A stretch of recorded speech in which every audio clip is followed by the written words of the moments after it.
Assalamualaikum warahmatullahi wabarakatuh. Teman-teman yang dirahmati Allah, semoga kita semua selalu berada dalam lindungannya. Kali ini kita akan membahas sebuah topik yang sering kita dengar, tapi mungkin jarang kita renungkan dengan mendalam. Mengapa iblis sangat membenci manusia? Apa yang membuat iblis begitu keras dalam permusuhannya terhadap kita, dan kenapa dia bertekad menyesatkan seluruh umat manusia sejak awal penciptaan? Ini bukan hanya tentang kebencian biasa, tapi ada alasan mendalam di balik sikap iblis terhadap kita. Ada fakta-fakta mengejutkan yang perlu kita pahami agar kita bisa lebih waspada dalam menjalani hidup ini. Mari kita bahas dengan serius dan penuh pemahaman agar kita bisa mengambil hikmah dari permusuhan abadi antara iblis dan manusia.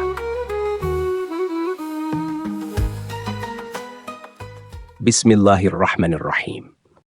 Allahumma ahfadh ahli wa ahibbati min kulli su' wa min kulli bala' waj'alhum fi amanika wa hifdhik. Ya Allah, jagalah keluargaku dan orang-orang yang aku cintai dari segala keburukan dan dari segala bala bencana. Tempatkanlah mereka dalam perlindungan dan penjagaanmu. Amin, amin. Ya Rabbal Alamin. Kesombongan iblis, awal permusuhan yang membara. Teman-teman, alasan pertama dan paling mendasar mengapa iblis membenci manusia adalah karena kesombongan yang ada dalam dirinya. Iblis merasa lebih mulia karena diciptakan dari api, sedangkan manusia diciptakan dari tanah. Ketika Allah memerintahkan para malaikat dan iblis untuk sujud kepada Nabi Adam sebagai bentuk penghormatan, iblis menolak. Kesombongan inilah yang menjadi sumber utama kebenciannya kepada manusia. Allah Subhanahu wa Ta'ala berfirman, apa yang menghalangimu untuk bersujud kepada Adam ketika aku memerintahkanmu? Iblis menjawab, aku lebih baik darinya. Engkau menciptakan aku dari api, sedangkan dia engkau ciptakan dari tanah. Iblis merasa terhina harus sujud kepada makhluk yang menurutnya lebih rendah. Kesombongan ini membuat hatinya dipenuhi kebencian, bukan hanya kepada Nabi Adam, tapi juga kepada seluruh keturunan Adam. Dari sinilah permusuhan iblis terhadap manusia dimulai. Dia tidak bisa menerima kenyataan bahwa manusia diberi kehormatan oleh Allah, dan hal itu membakar amarahnya hingga hari ini. 2. Iri hati iblis terhadap karunia Allah kepada manusia.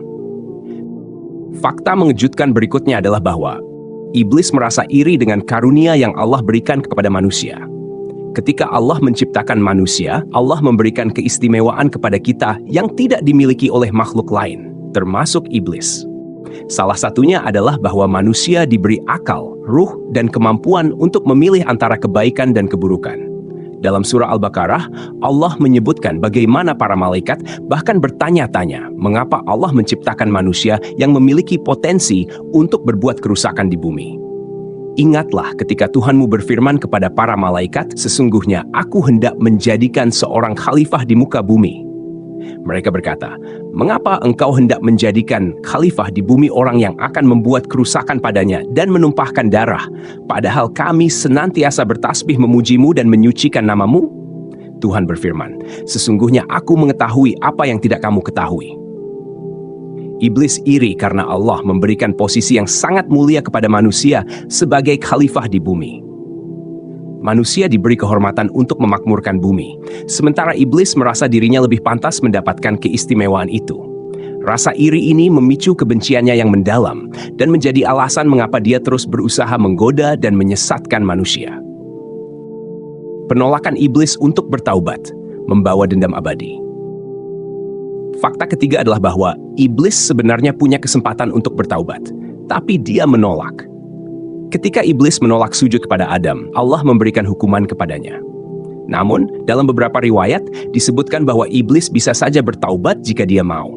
Tapi, kesombongan dan kebencian yang mendalam mencegahnya untuk kembali kepada Allah. Iblis memilih untuk terus menyesatkan manusia daripada bertaubat dan mengakui kesalahannya. Allah Subhanahu wa Ta'ala berfirman, Iblis berkata, karena engkau telah menghukumku tersesat, aku benar-benar akan menghalangi mereka dari jalanmu yang lurus. Kemudian aku akan mendatangi mereka dari muka dan dari belakang, dari kanan dan dari kiri mereka, dan engkau tidak akan mendapati kebanyakan mereka bersyukur. Iblis membawa dendam abadi terhadap manusia, dan dia bersumpah untuk menyesatkan sebanyak mungkin manusia hingga hari kiamat. Ini menunjukkan betapa dalamnya kebencian iblis kepada manusia.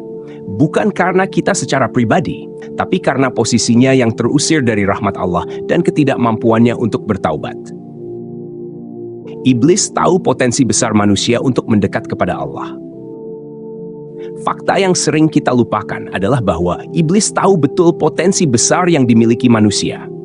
Dia tahu bahwa manusia, meskipun diciptakan dari tanah, memiliki ruh yang ditiupkan langsung oleh Allah, yang menjadikan kita makhluk yang mulia jika kita memilih jalan yang benar. Inilah salah satu alasan utama iblis ingin menjatuhkan kita, karena dia tahu kita bisa mendekat kepada Allah dan mendapatkan kedudukan yang tinggi di sisinya. Allah Subhanahu wa Ta'ala berfirman, "Maka apabila aku telah menyempurnakan kejadiannya dan meniupkan ke dalamnya ruh ciptaanku, maka tunduklah kalian kepadanya dengan bersujud." Iblis tahu bahwa manusia bisa meraih derajat yang tinggi di sisi Allah, bahkan lebih tinggi daripada para malaikat. Inilah yang membuatnya berusaha sekuat tenaga untuk menyesatkan kita, agar kita tidak mencapai potensi itu. Dia ingin kita jatuh ke dalam keburukan dan menjauh dari rahmat Allah, sehingga dia tidak sendirian dalam kebinasaan. Iblis tahu waktunya terbatas. Kebencian yang membuatnya berusaha keras menyesatkan manusia. Fakta terakhir yang mengejutkan adalah bahwa iblis tahu waktunya di dunia ini terbatas. Dia paham bahwa pada hari kiamat, dia dan para pengikutnya akan diadili dan dihukum di neraka. Tapi sebelum hari itu tiba, iblis berusaha menggunakan setiap detik waktunya untuk menyesatkan sebanyak mungkin manusia. Dia tahu bahwa satu-satunya cara untuk melampiaskan kebenciannya adalah dengan menjauhkan manusia dari Allah sebanyak mungkin. Allah Subhanahu wa Ta'ala berfirman, "Dan orang-orang yang kafir berkata, 'Ya Tuhan kami, perlihatkanlah kepada kami dua jenis makhluk yang telah menyesatkan kami, yaitu sebagian dari jin dan manusia, agar kami letakkan keduanya di bawah telapak kaki kami, agar keduanya menjadi orang-orang yang hina.'" Iblis tahu bahwa akhir dari perjalanannya sudah ditentukan, tapi dia memilih untuk mengisi sisa waktunya dengan terus menggoda manusia.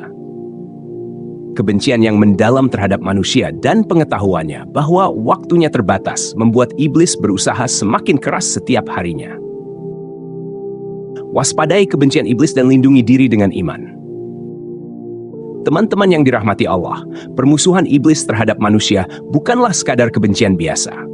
Ada kesombongan, iri hati, penolakan taubat, dan kebencian mendalam terhadap potensi besar manusia untuk meraih kemuliaan di sisi Allah.